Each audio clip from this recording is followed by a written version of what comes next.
Hi, good afternoon, everybody. We're going to start our webinar for today. Welcome to the Business Resilience webinar sessions. We're going to start with a few housekeeping reminders. I welcome you Zoom participants in today's session and all who is following us from our live webcast. So last streaming on our social media page, our last streaming on May 13 garnered 7,700 views on Facebook. Yes, and salamat po ng madami. So few reminders para sa Zoom participants natin and sa online followers. We have this three R's to remember. One is respect. We have to respect the presenter and the fellow participants. And no solicitation po or posting of sales promotion or any form of spam on our chats. Madami po kami na-remove sa Zoom last time. And then we have a nonverbal react on number 2. The meeting participants can now react, clap, thumbs up, or say to the presenter to go slow or to go faster, and to encourage you to answer on our polls during our meeting without interrupting the flow of the presentation. There will also be a Q&As and frequently asked questions portion at the end of this session. In the meantime, you can park your questions in the chat room. And another R, we have the record keeping. I will be sending you the links for the materials and the forms for those who registered participants for this session and wish to apply for a self-directed CPD units. Yes po, meron po tayong self-directed CPD units. The Zoom recording of this meeting and the succeeding session is also advised and will automatically be forwarded to your registered email in the cloud. Just click on the link and it will be in the MP4 video format and M4A audio format.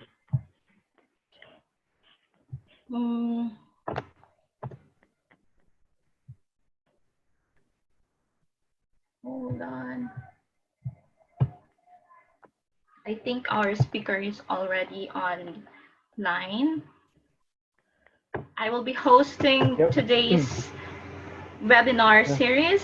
I am Rose Andrea Bidimaano, your CPA in-house and the founder and executive director of RBD Business Support Services. The flow of our seminar will be a few introduction and opening remarks all the way from California, USA by the co-founder of RBD Business Support Services and our housekeeping rules. And then we go on to our main talk for today, which is empowering SMEs.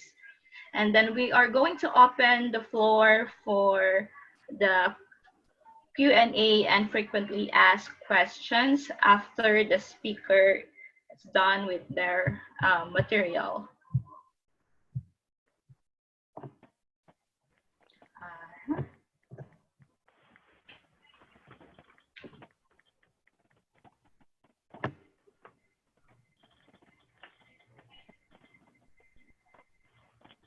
Let us pause for a while for our opening prayer, Oratio Imperata on COVID-19. God our Father, we come to you in our need to ask your protection against the COVID-19 that has disturbed and even claimed lives. We pray that you guide the people tasked to find cures for this disease and to stem its transmission. Protect the medical experts that they may minister to the sick with competence and compassion. We pray for those afflicted. May they be restored to health soon. Protect those who care for them. Grant eternal rest to those who have died. Give us the grace in this trying time to work for the good of all and to help those in need. We implore you to stop the spread of this virus and to save us from our fears. Grant all this through our Lord Jesus Christ, in your Son, who lives and reigns with you in the unity of the Holy Spirit, one God, forever and ever. Amen. Amen. Now let's go for the opening remarks.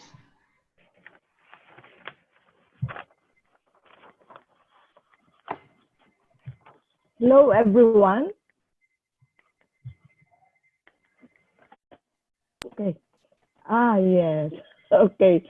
Okay. Can you hear me already? Can the group hear me? Sorry about it. Okay.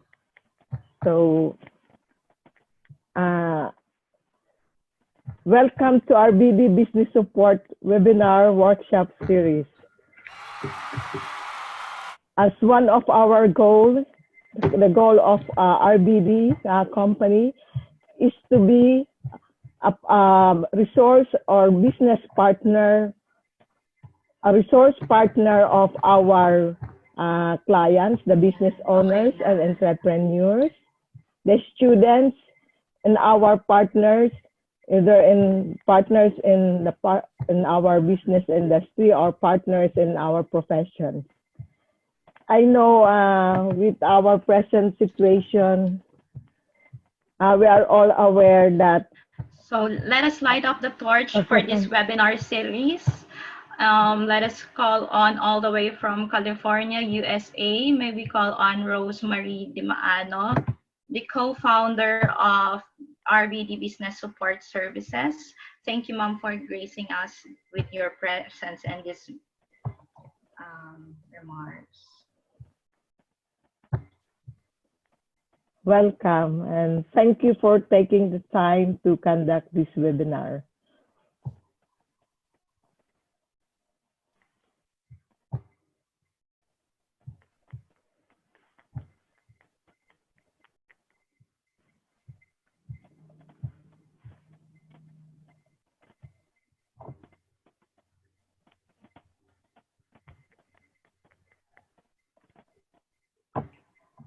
So, I think this is one of the challenges that shifting to the use of technology, that we conduct like this one. We conduct some of the virtual lecture, virtual meeting or teleconferences. And this is now the time that we shift from the usual face-to-face transactions and from live classes to all virtual or audio or video meeting. So I appreciate the initiative of our team there in the Philippines, that you will be conducting this business resilience webinar workshop series. And for this first session, I welcome all of you and thank you for the time and thank you for taking the time and attending this webinar, and hope to see you again virtually in the future series of this workshop. Thank you, and take it away, Ria.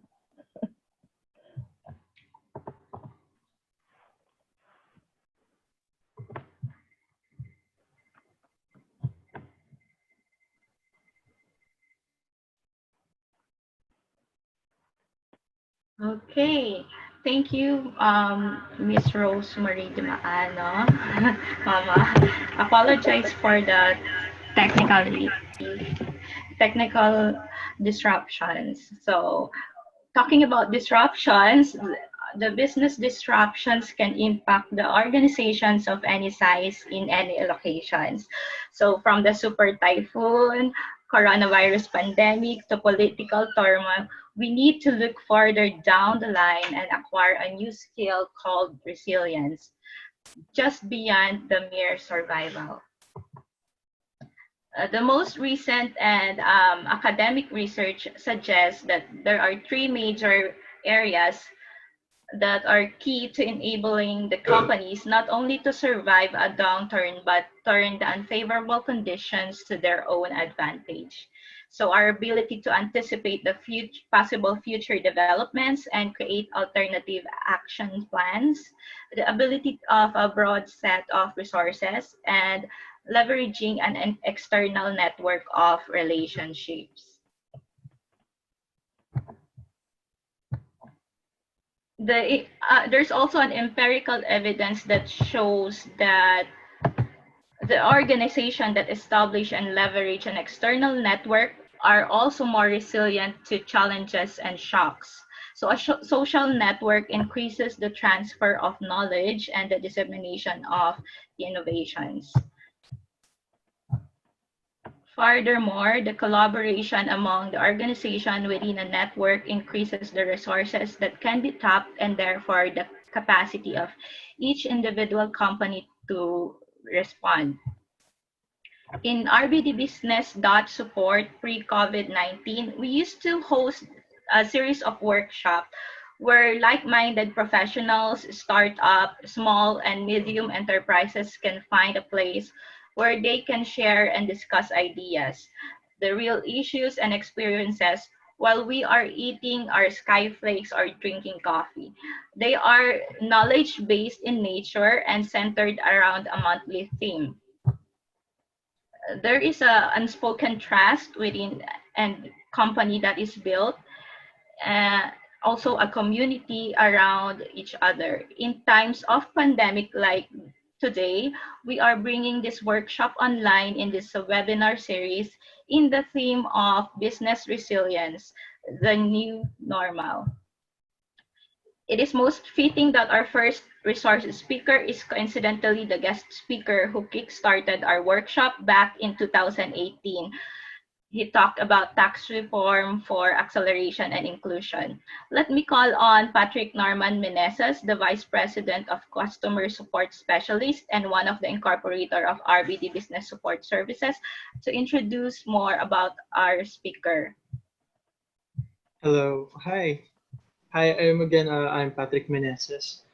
And just a bit of background for our speaker for today. So the name is Mark David Ablang. He is currently the founder and CEO of Fast Technology, a startup fintech firm, and the chief finance officer of Philippine Vision Group Holding Company. So a bit of a background, Mark has a vast experience in finance, accounting, taxation, budget planning and forecasting, and public fiscal policy. He formerly holds various managerial positions in different multinational corporations such as Procter and Gamble Asia and Kraft Foods. He was also a former Philippine government official as Director 4 of the Department of Finance. During that period, he was part of the comprehensive tax reform team that is responsible for pushing socio-economic and fiscal agenda of the current administration. Currently, Mark advocates on supporting the growth and development of micro, small, and medium enterprises by providing the sector a reliable access to finance and accounting services and technology. To achieve this, he is now leading the Fast Technology Incorporated, which aspires to revolutionize the finance and accounting profession by leveraging on digital systems. For his educational background, Mark took up BS in accountancy as an academic scholar at the Pontifical Royal and University of Santo Tomas, and he just recently completed his executive master's in business administration at the renowned International Business School and Asian Institute of Management. In addition, Mark is a certified public accountant, a licensed real estate broker, and a licensed insurance broker. He also holds a various executive education certificates from prestigious institutions such as Duke University in North Carolina, University of Southern California in Los Angeles, and Public Administration Institute in London. Again, give it up for Mark David Ablang. Yeah, Sir Mark? good afternoon. Yeah, good afternoon, everyone. First of all, thank you, Patrick, for that generous introduction. Thank you. Yeah, and again, to Rose Andrea and to Miss Rose, thank you very much for inviting me, and for the RBD Business Services, thank you for having me in this webinar series. It's always a privilege and a great opportunity to be part of your program and to reach out to our practitioners out there. And so I was past few days ago I was discussing with Rose what to discuss for the topic this afternoon, and I think right now the most important thing for us is to understand how we could recover as an economy given the pandemic situation. The government is on its way, but I think more importantly is that as a finance and accounting professionals, how are we going to respond on this services? Yes, hi, good afternoon, everyone. So let me just open a presentation for us to start.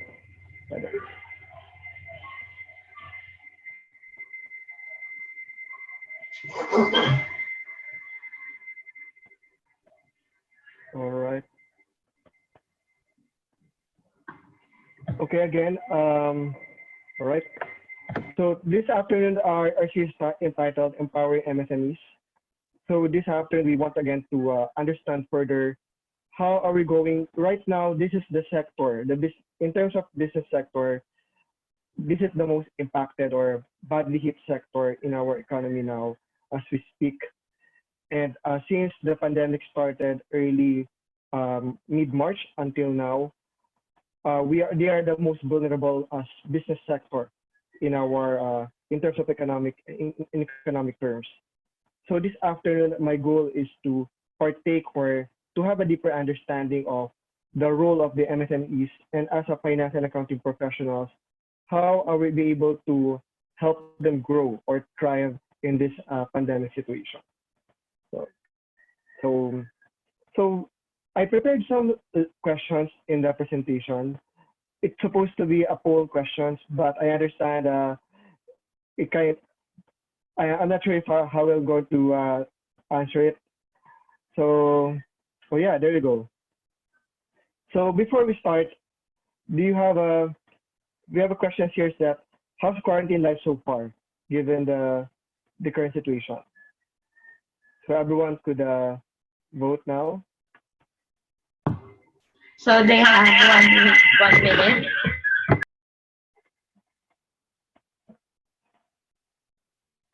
Oh, some are adapting. Interesting. This is what I like about technology. You could have a real time poll. I think. All right. So some are adapting, and most of us are working from home. So these are very good insights. So share results. There you go. So everyone could see that. Well, obviously everyone's like working from home, and some of us are still adapting into it. And I think that key now is everyone is trying to adjust given the new normal, and hopefully everyone together we could go there and adapt on the situation, and not just adapt on the situation, but maybe us we could also form or we could also help shaping the future for our country. All right.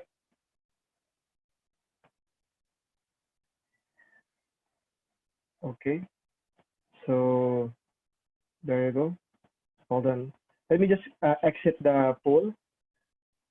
So now, so for the first question this afternoon, just to start breaking the ice, what are your ideas about MSMEs?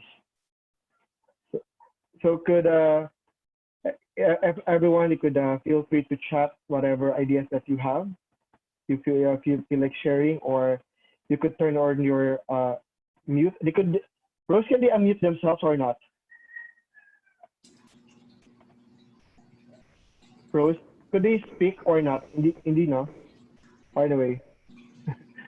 So again, for me, the idea about the MSMEs is basically they are small, relatively small, and usually they are usually could range from entrepreneur na mag-isa lang or as as many as like 10 or 20 employees.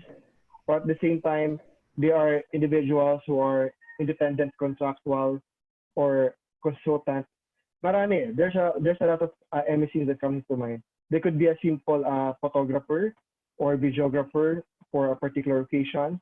They could be like a concessionaire in a cafeteria or online service providers. They could be like a digital marketing or a developer of the application, or it could be a more traditional one like own a retail store or own a manufacturing unit that produces finished goods.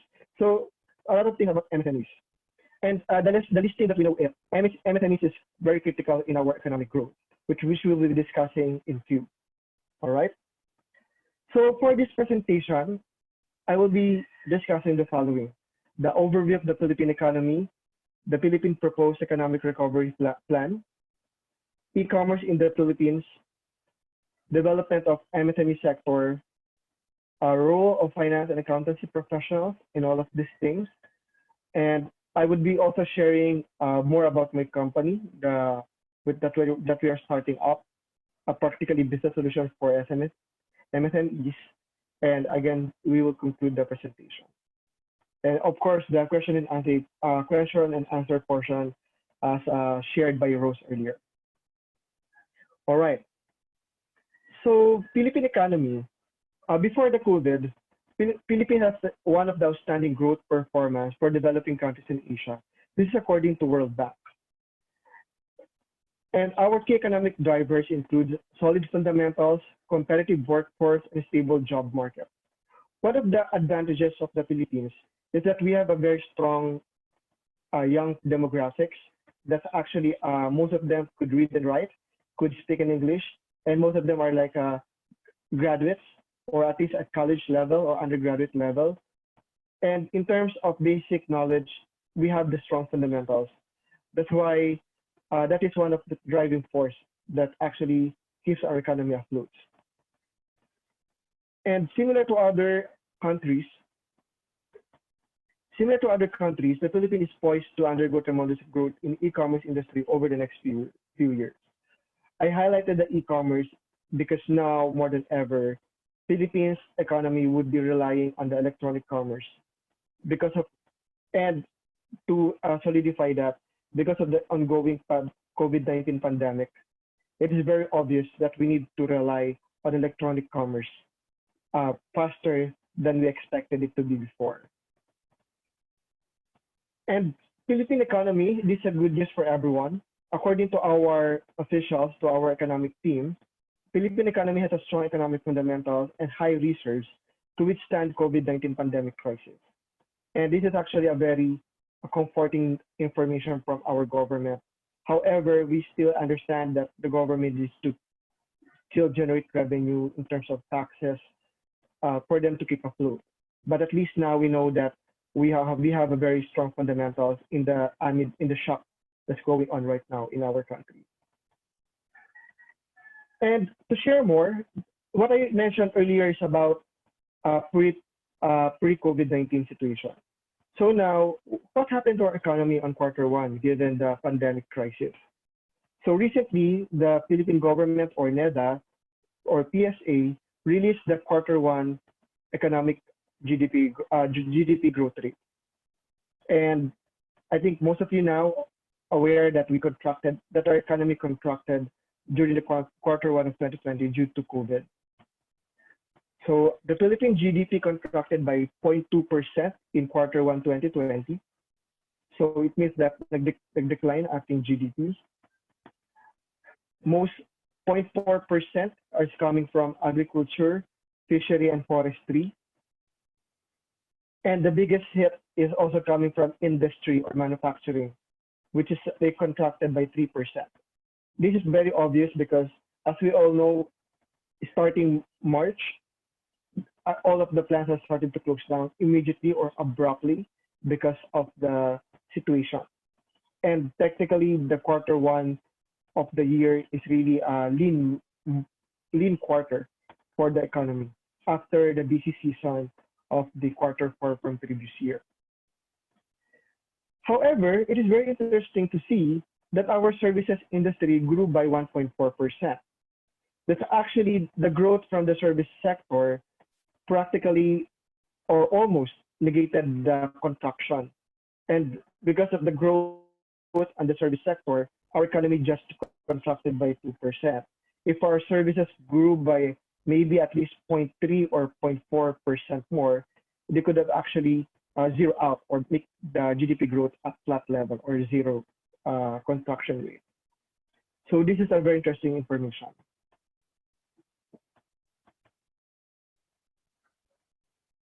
So here you go. This is the infographics from NEDA. So again, the Philippines contracted by 0.2%, negative from agriculture and industry.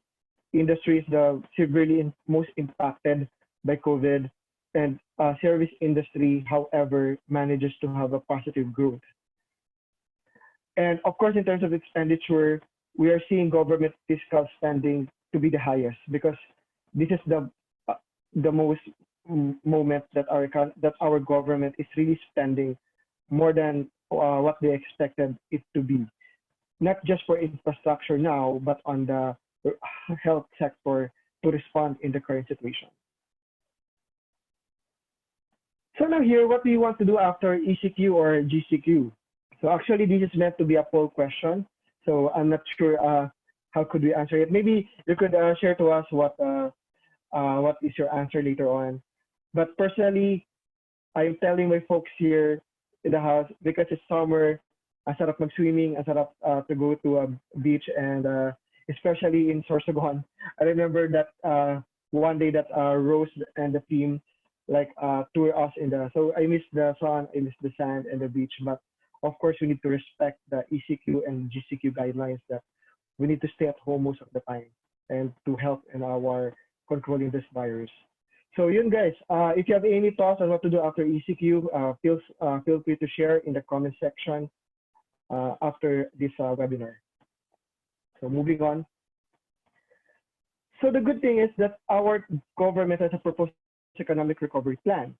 So this is again available in the website, and I will not be discussing this further, but I just want to give everyone an overview that right now we have a pillar one. We are trying to emergency support for vulnerable groups, and pillar two is resources to fight COVID-19, and pillar three is the fiscal and monetary actions, and finally the pillar four is the economic recovery plan. So they call it like PH Progreso. So for the emergency stage, this is basically under pillars 1 and 2. Our government measures will implement budget for the procurement flexibility. Of course, subsidize the poor and low economies. And at the same time, we want to support the small wages through subsidy program. So if you have clients that are under small businesses, some of the practitioners help them to get their subsidy, or maybe your firm itself was able or managed to get some. And hopefully, at one point or another, we are able to benefit from this subsidy from the government. And of course, the government is very willing to assist key sectors such as agriculture and prioritize the health system. And on the recovery, of course, the budget flexibility of the government will be part of it. They will prioritize the 2020 budget and raise income and create jobs by implementation of the Bayanihan Act. And I think some of the things here that's very important is to support the firms through liquidity and equity infusion and guarantee through financial sector, and implement tax incentives. So this is the recovery stage. And the resilience stage is more having a push to structural reforms to turn crisis into opportunity to prepare for the new normal. So this will be, I understand that the first two stages will be happen during the year, and the resilience stage will be happen on 2021, 2022. But actually, why are we discussing this?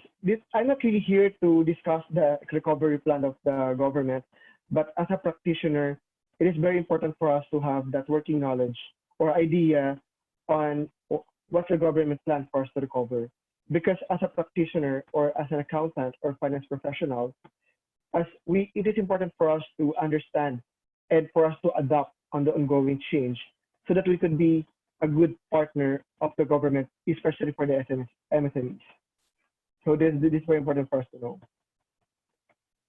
All right. So now, at this point in time in the presentation, I'll be discussing that later on, but I want for us to give an idea that how could we actually help the economy later on in terms of the recovery.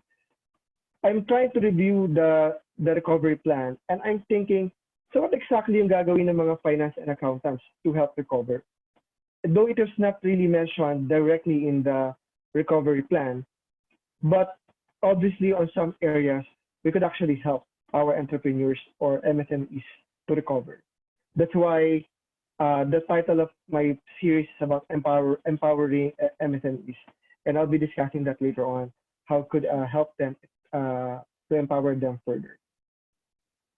So now I'll move on to the next topic, which is the electronic commerce in the Philippines.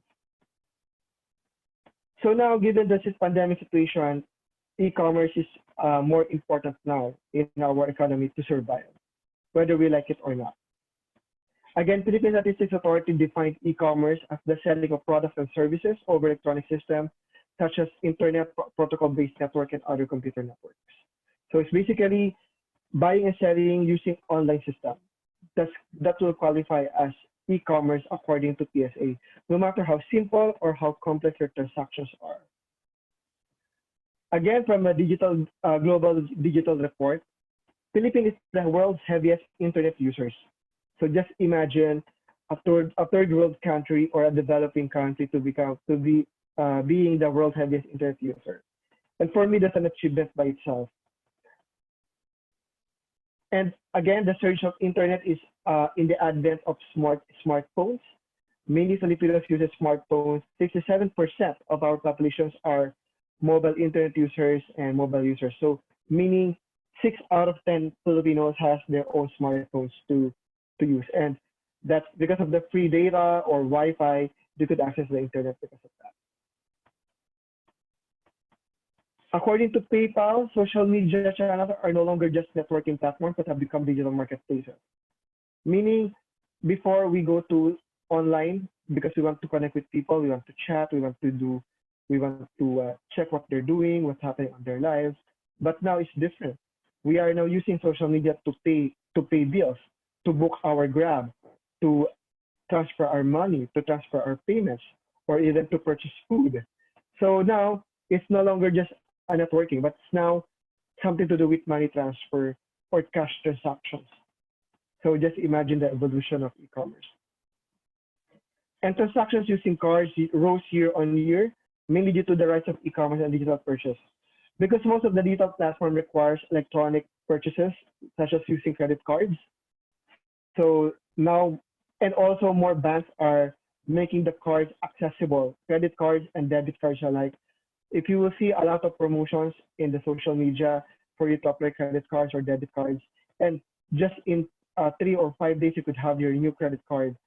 So just imagine that. Just imagine the liberalization on the credit card industry and also on the use on the digital platform. And more Filipinos are presently aware of contactless payment, that's increasing the usage of credit card and debit card. So that's it. And again, Philippine government deployed e-commerce roadmap by 2020. And the roadmap includes particularly in the MSME sector. So the country's socioeconomic environment presents all the factors necessary to improve and innovate the platform due to the emergent business and entrepreneurs. So what we're saying here is that our country is getting ready for the electronic commerce. The government is doing a lot of initiatives to support our electronic commerce and to help our entrepreneurs to thrive in online-based environment. So again, a poll question. So guys, name at least 3 commerce applications that you're using. So for my case, before COVID, of course, I'm using Grab. Now COVID, I'm using Grab Food, Lala Move, and usually Gcash or my online banking like BDO, BPI, etc. So I have all those applications downloaded in my application. So yeah. Oh, there's some chats here. Oh, from Rose, it's Shopee and Amazon. Nice. That's good. That's good. Consumption is very alive, Rose. Huh? So that's a good thing. So now, yeah, everything is. We could basically shop. We could basically buy our food. Maybe after this webinar, I'm going to order my food via Grab Food to celebrate after this. But yeah, I mean the comfort of your own home, you could actually avail a lot of services. Okay. So now let's go now to our main topic today. What are the so MSMEs are nation builders. They they are actually most of our policies. I worked for the DOF for I think 3 years more or less, and I've seen that even before working for the government, I worked for multinational companies, and I must say that most of our policies now are, especially on terms of taxation and in terms of finance, are really geared on the large taxpayers or on the large corporations, which is perfectly logical because this group is actually the one that, in terms of revenue sources, they are the top segment that provides revenue to our economy, and they are the most sector that employs a highest number of employment, and they have a very good multiplier. So it's very logical for our government to focus on large taxpayer groups and to stabilize the sector. However, MSMEs is also another segment that we must look into because MSMEs is actually the plus frontier of growth and development, especially for developing countries like the Philippines. Maybe to speak of MSMEs is only relevant for developing countries.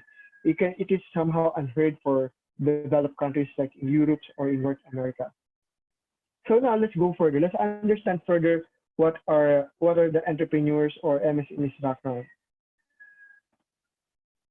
So again, what will be the role of MSMEs in the economic recovery?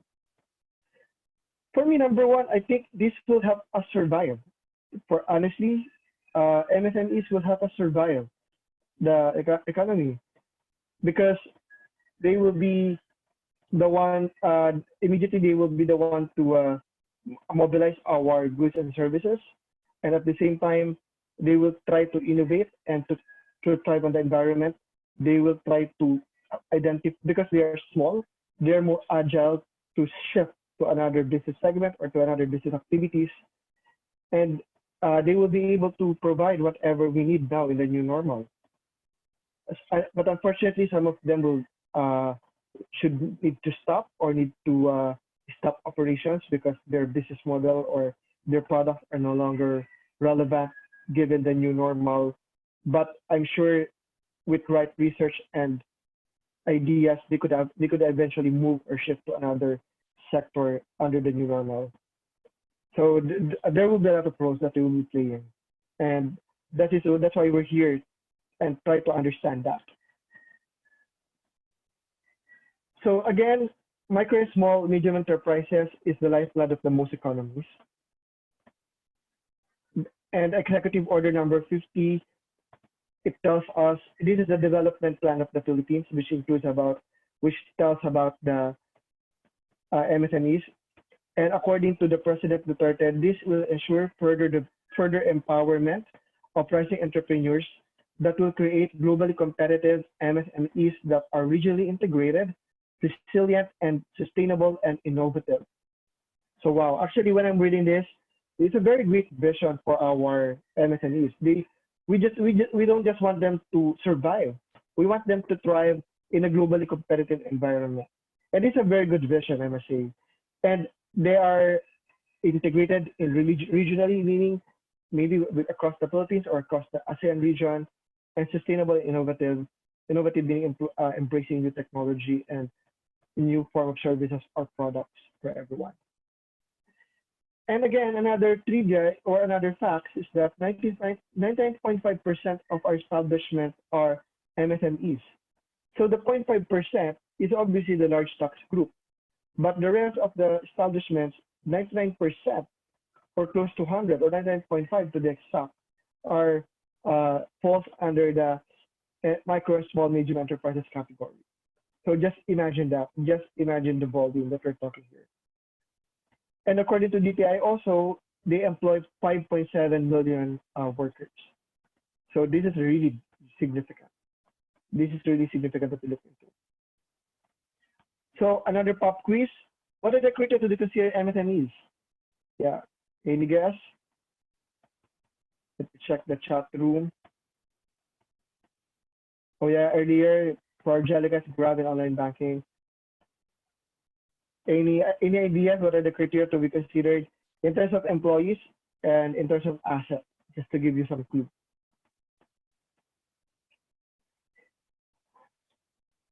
Any idea? Okay, so I think there's the chat room is quiet, so I guess oh, there you go, a brave soul. Rose, according to Rose, 600,000 assets or more, or per employees 10 or less. Well, yeah, I think that's a good try. A good try. Within the range. So that's a very good try, Rose. Thank you. So here we go. So here, so less than 10 employees is actually micro in terms of employment, and small if you have 10 to 99 employees, medium if you have 100 to 199, and large if you have more than 200 employees. So wow. Actually, I'm not really sure if the employment is really a good gauge for identifying if it's large. Actually, right now I'm doing a research also. What is exactly the how could we actually say if a business is small or large? There's no actually way, there's no single rule really for us to say it. But internationally, employment level range is the most common criteria to determine if you are large or small. And this is actually what is being used by the government to identify large, small, and medium and micro enterprises. However, BSP has a different criteria. They base it on the asset range for the purpose of the banking system stability. They have a different point of view. That's why they have a different methodology. So for them, if your asset is less than 3 million pesos, so you're practically small. And if you are more than 100 million pesos, you are large. So in between, you are small or medium enterprise. All right. So now you could have an assessment. Oh, like, but you know what, guys? I think Grab Philippines or the online electronic commerce companies, I doubt if they employ more than 200 employees, right? I highly doubt it. But obviously they are large, but how larger than life, or they could be even larger on what you can imagine. But based on the definition, they might fall under micro and small enterprises. So that's how electronic commerce shifting or disrupting us in terms of definition, in terms of methodology or basis. So this will be very interesting period for all of us. Again, nearly half of the countries are largely engaged in retail business. So most of them are located in the NCR, 20%. And our goal is really to spread them out. I think government is also relieving the Balik Probinsya program. I think that's a very good initiative for the people to go back to province. But for me, more than anything else, we should help the MSMEs to thrive or grow in those particular provinces. Kasi kung uuwi sila, wala naman sila doon pagkakakitaan or wala naman sila doon kabuhayan, I'm not sure if that will be viable. So I think empowering the MSMEs in different provinces or outside Metro Manila should be a first priority or should be integrated in that Balik Probinsya program of the government. Because SMEs, as we all know, will generate jobs needed for the Filipinos. And according to AIM research, most of the SMEs are using digital tools or platforms, and 40% of it are for finance and accounting. So this is a very encouraging data again. But when we say digital tools, it could be like as simple as like booking Lala Move for their company or using online banking, or it could be like end to end, like using Zero, QuickBooks, or enterprise resource planning. So it could vary for a range. But as long as you use one tool for your business, you're considered on this survey. But the thing is, most of the SMEs are really exposed or really open in using electronic platforms. That's the key message. So again, e-commerce could account to the 25% of GDP. So 25% is like 1 out of every 4 pesos spent is using electronic platform. This is very significant. And we have a lot of initiatives for under the Innovative Startup Act. It expected to generate 1,000 startup companies by 2022. Social media and other digital platforms are becoming breeding grounds for entrepreneurs and MSMEs, especially Facebook and Marketplace. Because of this, more entrepreneurs are encouraged to join the business or to join platform. And again, we have several laws. I will not discuss it one by one. We have Innovative Startup Act. We have recently, we have a revised corporation code.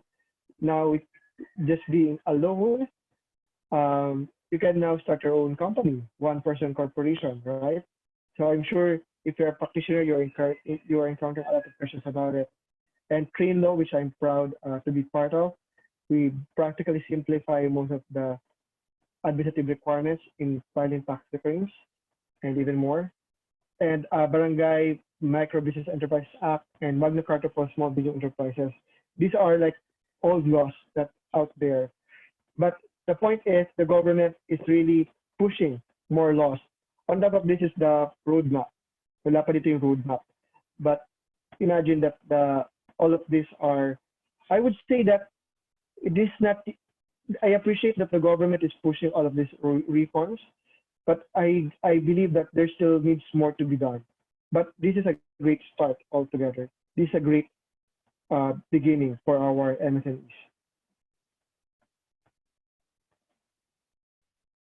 So, okay. All right, there's a comment here from Rose that the government should provide initial working capital assistance to MSMEs in the province so that the MSMEs will thrive in the provinces. That's a very good insight. I actually agree on that one. That for your Balik Provincia program to be successful, alongside with it is you must help the MSMEs to thrive. Because if you have a very good ecosystem for MSMEs, then employment opportunities will also flourish in the particular areas. So again, now moving on, the challenges and constraints is that generally faced by the entrepreneurs could fall under non-financial barriers: heavy regulation, high tax rates, corruption, no access to technology and skills development. And financial barriers, as mentioned by Rose earlier, is access to finance. You know, working for the Department of Finance for quite a while, there's a lot of access to finance for government. But I think what's really hinders them to flourish is that the heavy regulation or compliance to some documentation. High tax rates, I think, is being addressed right now.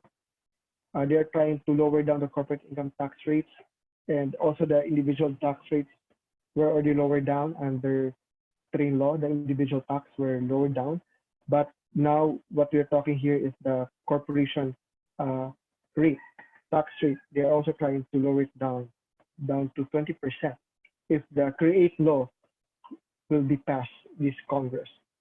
And also access to technology and knowledge is important. So now I think there's a great opportunities for the SMEs to thrive in the digital platform and e-commerce platform also.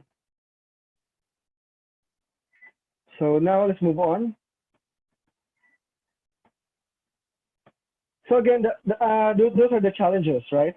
So now the opportunities are, we have the young and vibrant population, which are general internet users. They are tech savvy kung tawagin. Kumbaga millennials, they are they're comfortable using their laptops, they're comfortable using their phones, smartphones. So we have that kind of demographics. And these efforts aim to empower MSMEs to innovate in the digital economy, innovation and infrastructure to close the technology gap and digital divide. So the good thing about the economy, about the platform or e-commerce, it basically bridges the gap on accessing the information that they need and also the innovation. And MSE sector shows a huge potential for economic growth that requires adequate finance and accounting professional support. So now this is for a finance professional just like us. There's a there's yet an opportunity that is waiting for us there to go after them. Because now, though I'm not sure, maybe if you have data, please share to me. But when I'm doing my research, most of the accountants or most of the entrepreneurs are practically helping large corporations. And for the independent practitioners or for the smaller accounting firms, they are usually catering for the medium to large na, na companies. Remember, medium companies is around 100 plus employees, which is technically for me, if you have 100 plus employees, for me, you are a big company na already. But that is only categorically like medium. But those who are less than 10 or even less, we don't, there's yet service to be developed. Hindi pa ganun ka mature yung ating services or the way that we do services. Usually they just hire retainers and that's it. This is the continuity or the follow through or the coaching, the business coaching is not yet there, unlike if you are working for the large or bigger corporations. We will be discussing that more later on. So now, finance and accounting professionals, we are here to be a catalyst of change. So now we understand already what's going on with our MSMEs, what's their need. Now here we are. What could we actually do to really help this to happen? Or what could we actually contribute as an accountant or as a CPA to really help these people or businesses to thrive in this COVID situation or in the new normal? So guys, at this point, I just really want to highlight how important our profession is to make these people successful in their plans in the future. So again, what will be the role of finance and accounting professionals? Actually, this is what I would be very willing to hear from everyone. Should we really focus more on where is our focus should be? Diba? Obviously, we want to cater for our clients who are really thriving or continuing this pandemic situation. But there's another sector waiting for us and waiting for us for them to be rescued from this COVID situation. So I'm not saying that for us to abandon our existing clients. What I'm just trying to say is that there's another opportunity at another tail end of the business sector that actually needs more our help now more than ever in this COVID situation or in this pandemic. So I will be discussing lang interesting facts that every year there's around 7,000 new CPAs with an average passing rate of 25%. So congratulations if you are one of the CPAs because of the very tough passing rate, historically speaking. And there's around 180,000 CPAs. And as I mentioned earlier, based on our high-level research, 80% of these 180,000 CPAs or less, more or less CPAs now, are really serving the larger corporation or the medium-sized corporation. So what's left for our MSMEs, I don't know how much are left. Or maybe I just, kumbaga, ang natitira na lang sa kanila is like, parang tingi-tingin na lang or parang, ano na lang, whatever is, who's ever available for them. Meanwhile, business administration and related discipline or finance courses has the highest number of graduates. There are around 217 graduates year on year according to CHED. So, on top pa to ng mga accountants. So, there's, and guys, that's why my, my header for this section is not this accountancy practice, it's finance and accountancy. Because it's not only accountants could actually help the entrepreneurs, it's also any finance or any business graduates could actually help on our entrepreneurs in providing knowledge and skills.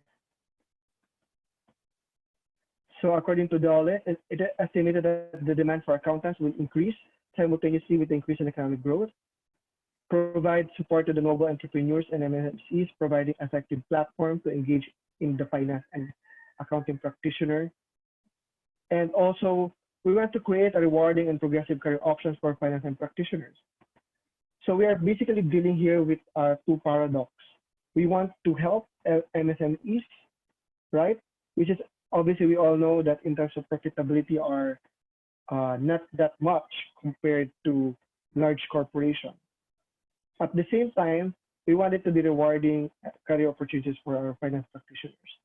So is this possible? Yes, it's possible because of the innovation that we are having right now.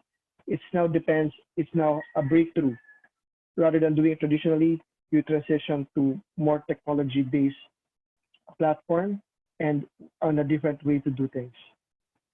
It would be very possible.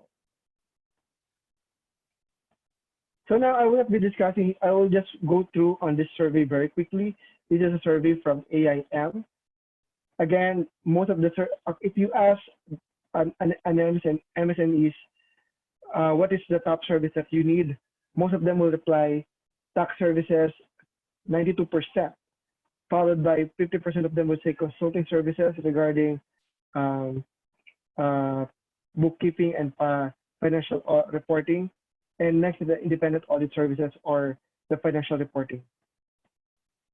So, but the problem with this kind of report, I'll just go quickly on this one. I will not be discussing one by one, but the sources are all in there just in case you want to check further.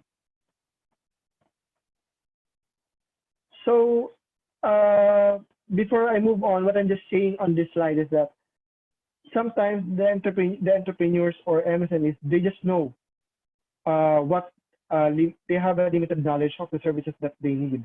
Maybe they could only, when you say finance or accounting, ang naisip lang nila is tax lang or financial reporting or bookkeeping.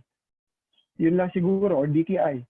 But least to their knowledge, they still need more services that's actually value adding to them to survive or thrive in this business environment, which I'll be discussing in a few more slides. So sometimes that's a problem with survey. Kasi with the survey, you're just reinforcing them the knowledge that they already have, but you're not basically providing them a new solution. Or maybe for some, they know what they want, but for the others that has no idea, they will just basically provide more and more the things the same and reinforce the same thing na hindi naman talaga nila kailangan or that they really don't know. So here, we're practically trying, in terms of services, we are trying to touch the unknown for the entrepreneurs, but they actually need it more than the other services. So again, the challenges for us is that the practitioners are mostly millennials. So if you graduate, if you pass the CPA board exam 2000 onwards, so technically you're millennials. So, or you could also be like killing millennials if you are very adept on the new technology. That's not a problem. And exhibits high tendency to integrate technology in the day-to-day tasks. Yan ang isang features ng modern accountants. They want technology to be in their day-to-day tasks. For example, they want to reflect, usually they use Excel in doing the reports rather than the traditional book ledger paper. And again, technological advancement may yet present accounting professionals new opportunities to contribute to MSMEs. So minsan, yes, we talk about e-commerce, we talk about technological advancement, but honestly, we are still about to develop or to provide more Actually, there's already a lot of tools out there that supports the SMEs in terms of technology. We have Zero, we have QuickBooks, and other online tools out there that practically uh, address towards our entrepreneurs. But however, I believe that those skills are not enough to cater for the needs of our MSME sector. So now here is actually to basic understanding of what's going on, and this is actually one of the solutions that we can think of to address the MSMEs, the solution for our micro and small medium enterprises. So this is actually one of the project or one of the company that we are trying to start that hopefully could help all the entrepreneurs out there and also the practitioner. So overview, again, there's a direct correlation in the increase of MSME and also for the demand of finance and accounting practitioners. However, online platform may yet present a finance accounting practitioners new opportunities to help. So again, based on my observation, most of the platforms are addressing the larger companies, but also I appreciate the effort of the most online platforms to cater to be cheaper and to be available for anyone, individual or smaller companies. But again, however, I still believe that there's more needs to be done for it. So now the idea of the FAST is to basically address the concern of SMEs for knowledge and skills development. I think more than the technology or more than the platform, more than the online system or online reporting tool, what they really need is knowledge and skills development. And that's how we could really, the transfer of knowledge. That's what we really need to teach our MSMEs. And on this way, we could help them and thrive to grow. So now, so that's why FAST aims to provide a digital solution which can connect finance and accounting professionals and MSMEs. So we want the FAST role is to basically tap the supply side to cater to the demand side of the MSMEs. And we want that connection to be optimized and to be efficient for both parties, and so that the transaction will be also profitable for everyone, especially for the professionals. So now I will just be discussing this quickly because we are able to discuss this by passing earlier. So what I'm just telling here in the PESO analysis is that the government, in terms of government, they have all the support for us. Electronic commerce is thriving, and the economy, the demographics is very strong. We're very young and very vibrant and very, very tech savvy. So the environment for technology-based platform is very viable and very affirming or encouraging now. And also, this is just a sample target segment that we're looking into solutions. Basically, we are targeting entrepreneurs in Metro Manila or low medium. This is an example, entrepreneurs that want to thrive in the environment. So now, after reviewing the qualifications, we will now connect both parties into the business need. So, and to start the business need. So once we're able to identify the need of the entrepreneur or the MSMEs, we will help them connect with the accountants or finance professional on the bar. We could connect them with the finance and accounting professional from the RBD services, etc. Then the client has an option to upgrade to service and subscription. And now both clients can and practitioners could have actually provide feedback for each other. Yes, the proposed business model in the Philippines, they can be accessed by laptops, mobile phones, anytime, anywhere. So will help optimize the search and save time. Yeah, so these are the features, but I will not be discussing this now. Maybe I will reserve this discussion in the future.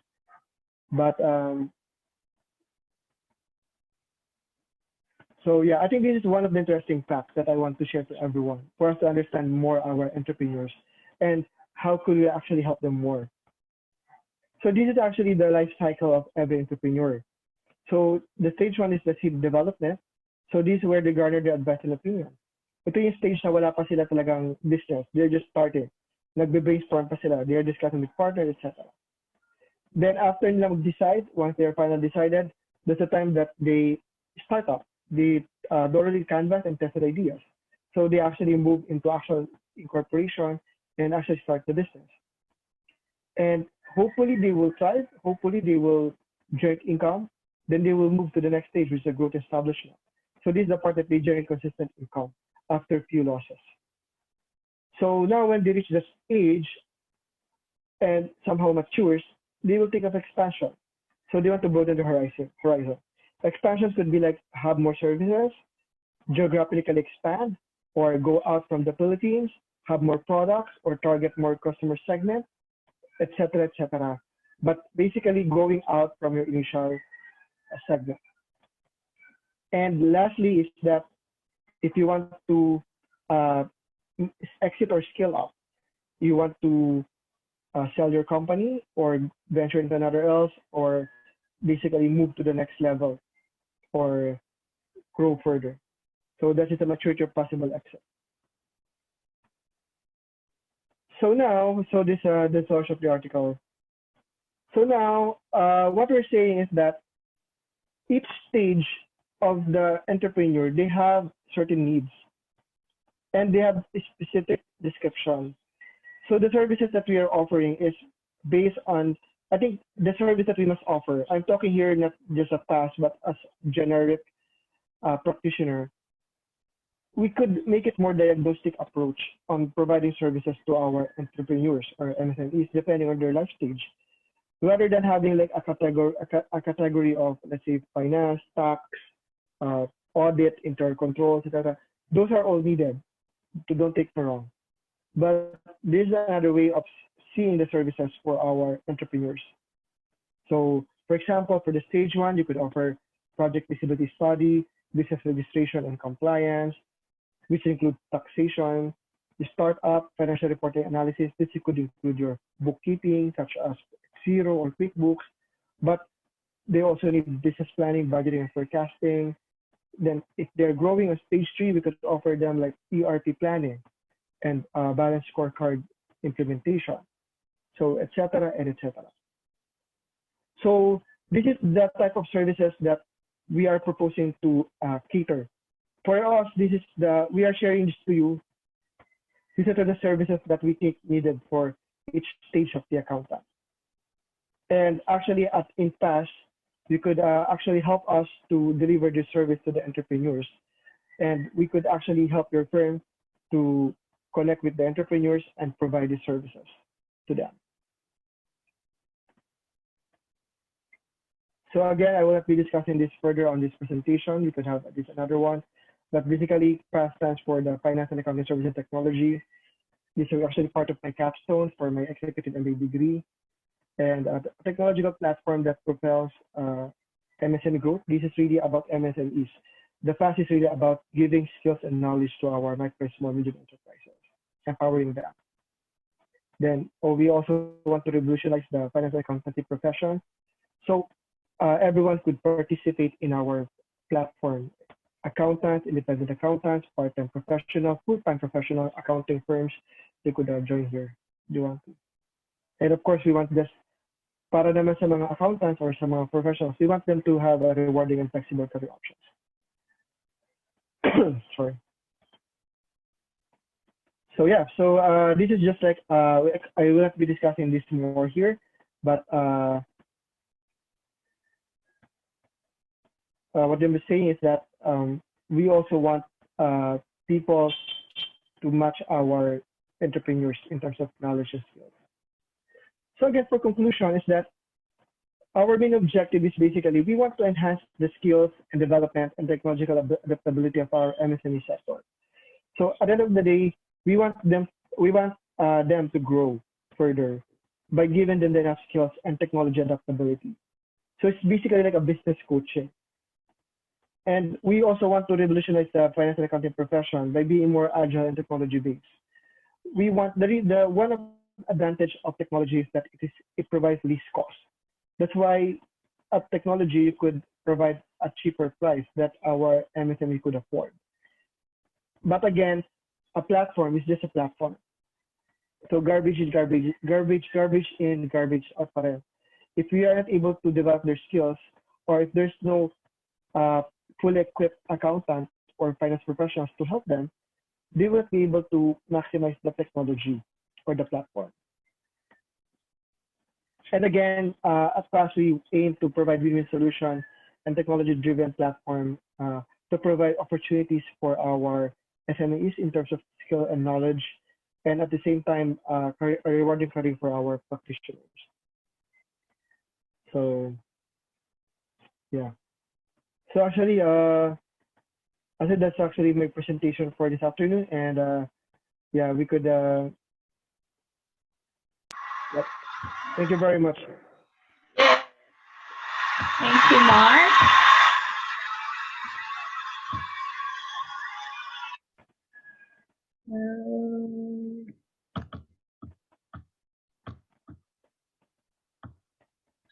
So conclusion po, I allow you guys to unmute yourself if you have further questions. For me to conclude, and yung takeaway ko lang during sa talk ni Mark, I believe that this COVID-19 is calling for both empathy and action. It calls for us to be a catalyst of change, to guide your people and the businesses through this uncertain time. And nakuha ko po yung point na yung micro, small, medium enterprises is the lifeblood of the economy. The truth is that we don't know how long we will be in this situation, and we need to face it as a new normal and guarantee efficiency for customers and services areas. So we need to avail the government's recovery and resiliency plan. It's good that our speaker is from gives us the point of view from the government and also from business and SME sector. This increasingly entwined and cyclical risk come against the backdrop of long-term forces, mostly the demographic trends and the technical change that is really disrupting our current models, and the contribution of the e-commerce to the retail growth not only continued but actually accelerated, even considering also yung naalala ko lang yung great recessions in 2008, accounting for nearly all of the retail growth in that period. So I'm opening the floor for Q&As and frequently asked questions. For our speaker, we can avail the questions. Sure. Thank you.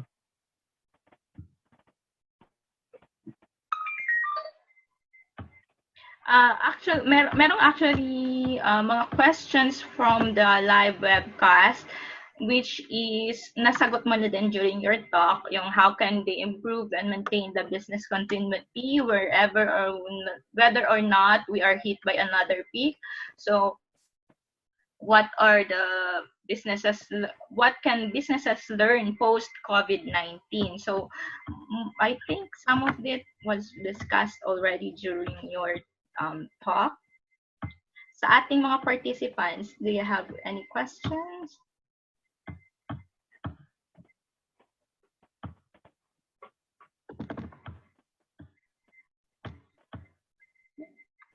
Yeah. Come on. Thank you, Mark. So sure, yeah. Let's I go. Hope that, meron kaming konting awarding ceremony. Well, so actually, before that, speaker, may CPD points. Sure. Before that, Rose, actually, I just want to last few words, if I may. Yeah, I think that the presentation somehow helps everyone to have more perspective or a different way on viewing the services for our accountants, for our entrepreneurs or MSMEs, because SMEs really needs our help to grow. You know that kailangan talaga nilang tulong natin mga accountants and finance professionals so that the fastest that we could provide that services to them. Actually, our firm or our company really targets or really aspires to connect with our entrepreneurs at the best possible time. And hopefully, you could help us. Actually, what I'm trying to propose here is that with your company, with everyone's company, accounting firm, maybe you could help us like help our entrepreneurs to overcome that and to survive the situation by providing the necessary services. Yeah. Okay, most of our participants in the house is business owners and or they have been employed. Thank you so much to our dear participants. Yeah. And virtual applause. Wow, there's an applause. Okay. Akala ko, there's something going on. So now, RBD Business Support Services, wait, RBD Wow, thank you. Support Services. The certificate is presented to Mark David T. Ablang for impartial, valuable insights during the business resilience on the new normal webinar series. As resource speaker, given this 23rd of May 20, signed by Rachel V. Dimaana, VP and Bicol Business Development Director, and Rose Andrea Dimaana, CEO and Executive Director of RBD Business Support Services. Thank you. Can I go back to the picture of the Can you go back on the picture of the certificate? I just want to screenshot that one. Yeah, there you go. Yung mga photos namin during our first workshop. So, mostly we are conducting monthly regular workshop pre-COVID-19 na free or during the sa Bicol, sa Sorsogon, meron na sa Fortunes Hall. Yay! Oh, thank you. So, and then eto yung last workshop, yung photos namin is during the Sanaga naman to. 2018, ang babata pa natin dyan, no? Mm-hmm. So, we are also having a series. Since this is a series, we've invited other guests, merong mga tutorials on the use of applications on the education sector, private sector, and the practitioner. Starting next webinar will be next week, and we'll post on the schedule and link. In the post-COVID-19 reality, a paradigm shift is expected. Many businesses will never go back to what they were and will need to become more digital. So the very nature of work may be deeply transformed with a higher adoption rate of remote work and after its effectiveness has been proven. So as entrepreneur then and business, investing in technology then is not just thinking about the present, it is mainly also thinking about the future. So don't forget to register for our next week's workshop. We will be also, and do you have other questions? Thank you daw po, Mark, and participants. Thank you also for those who are following us on Facebook Live. And any more questions, guys? Ladies and gentlemen, we have here business owners, and also I saw the CEOs of other fintech companies, and all the way from California. Thank you to Ma'am Rosemary, my mother. Thank you. So I think it's 12 o'clock na dyan ng gabi, midnight. So yun, Mark. Thank you, Mark. And sana hindi ka magsawa. Sure, so sure. again, reminder, yung CPD po, we will self-directed form, nandyan po yung link sa chat. And then upon leaving this meeting, you will eventually receive an email with the recorded and the materials for this meeting. Thank you and have a great day. All right. Thank you. Bye.